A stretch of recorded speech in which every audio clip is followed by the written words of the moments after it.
Making sure you have food to eat for every meal is that secret to making sure you don't make dumb decisions.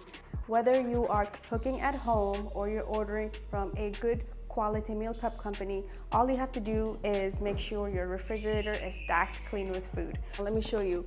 Some things that I like to have is tuna in gravy, then I have salmon in orange glaze, I have lots of chicken in herb mayo, and chicken and mushroom cream. This is definitely one of my favorites. It's absolutely mandatory that I have my meals ready and I know what I'm gonna be eating in my next meals.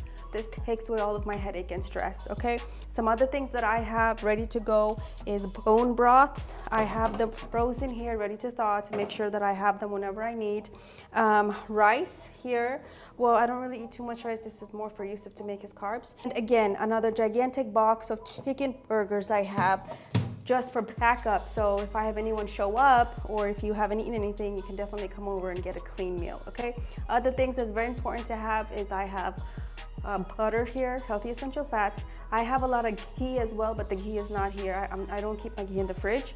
BCA, cold BCAs ready to go at all times. Very, very important too. Making sure you have food ready to go is the key to making sure that you can reach your short-term and long-term goals.